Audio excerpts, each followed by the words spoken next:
আসসালামু আলাইকুম। আবারও আইন শৃঙ্খলা রক্ষাকারী বাহিনীর সঙ্গে বিক্ষোভকারীদের পাল্টাপাল্টি ধাওয়া। চলুন বিস্তারিত জেনে নেই। রাজধানীর ধানমন্ডি ৩২ নম্বর সংলগ্ন মিরপুর সড়কে আইন শৃঙ্খলা রক্ষাকারী বাহিনীর সঙ্গে বিক্ষোভকারীদের পাল্টাপাল্টি ধাওয়া ঘটনা ঘটেছে। আগামীকাল সোমবার বেলা ৩:৩০টার দিকে এই চিত্র দেখা যায়। এই ঘটনায় উভয় পক্ষের কয়েকজন আহত হয়েছেন বলে জানা গেছে।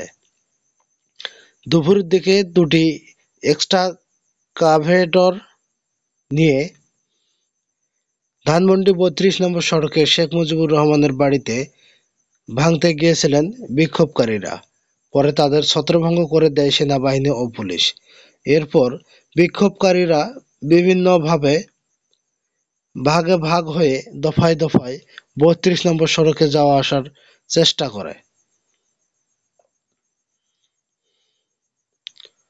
পরিস্থিতি নিয়ন্ত্রণে ঘটনাস্থলে সেনাবাহিনীর সদস্য সংখ্যা বাড়ানো হয়েছে। পুলিশের পাশাপাশি ঘটনাস্থলে আছেন র্যাব ও বিজিবির সদস্যরা। তারা শক্ত অবস্থানে আছেন। জুলাই গণ অভ্যুত্থানের সময় সংগঠিত মানবতা বিরোধী অপরাধের ঘটনায় শেখ হাসিনার বিরুদ্ধে করা মামলার রায় ঘোষণাকে কেন্দ্র করে আজ দুপুর দিক ধানমন্ডি ৩২ নম্বরের সামনে মিরপুর সড়ক দুটি এক্সকাভেটর দেখা যায়। পরে বিক্ষোভকারীরা ধানমন্ডির ৩২ নম্বর সড়কে এক্সকাভেটর ঢোকানোর চেষ্টা করেন।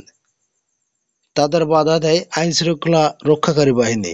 এক পর্যায়ে বিক্ষোভকারীদের সঙ্গে ছত্রভঙ্গ করতে আইনশৃঙ্খলা রক্ষাকারী বাহিনীর লাঠিপেটা করে।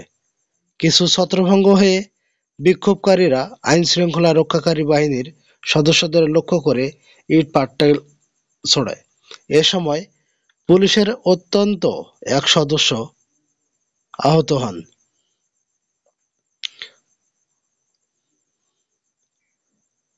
পরে পুলিশের সাউন্ড গ্রেনেড মেরে বিক্ষোভকারীদের ছত্রভঙ্গের চেষ্টা করে। এ সময় দফায় দফায় সাউন্ড গ্রেনেডের বিকট শব্দ শোনা যায়। এক পর্যায়ে বিক্ষোভকারীরা ছত্রভঙ্গ হয়ে যায়। বেলা ১:২টার দিকে দুই ভাগে ভাগ হয়ে বিক্ষোভকারীরা আবারও ধানমন্ডি ৩২ নম্বর সড়কে যাওয়ার চেষ্টা করেন। পরে তাদের আবারও ছত্রভঙ্গ করে দেন সেনাবাহিনী ও পুলিশ।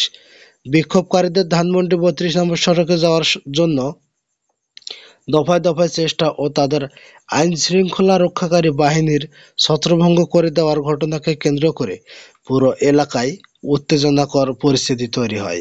নিউ মার্কেট থেকে মিরপুরমুখী সড়কের যান চলাচল বন্ধ হয়ে যায়। তো বন্ধুরা, এই হচ্ছে এখনকার মতো। পরবর্তীতে বিক্ষোভকারীরা পুরোপুরি সরে না যায়, বিভিন্ন ভাগ হয়ে দফায় দফায় ৩২ নম্বর সড়কে আসার চেষ্টা করায় এলাকায় আইনশৃঙ্খলা রক্ষাকারী বাহিনীর সদস্য সংখ্যা আরও বাড়ানো হয়েছে। এখন এলাকায় সেনাবাহিনী, পুলিশ, র্যাব ও বিজিবির বিপুল সংখ্যক সদস্য মোতায়েন রয়েছে। ঢাকা মহানগর পুলিশের ডিএমপি ধানমন্ডি অঞ্চলের অতিরিক্ত উপকমিশনার জিসানুল হক দুপুরের প্রথম আলোকে বলেছেন, আমরা কোনোমতেই কাউকে আইন হাতে তুলে নিতে দেব না। গত ফেব্রুয়ারিতে ধানমন্ডি ৩২ নম্বর সড়কে শেখ মুজিবুর রহমানের বাড়িটির অর্ধেকের বেশি অংশ গুঁড়িয়ে দেওয়া হয়। জুলাই গণ অভ্যুত্থানের ২০২৪ সালে ৫ই আগস্ট শেখ হাসিনা সরকারের পতনের পর ৩২ নম্বরের বাড়িটিতে আগুন দিয়ে পুড়িয়ে দেওয়া হয়েছিল।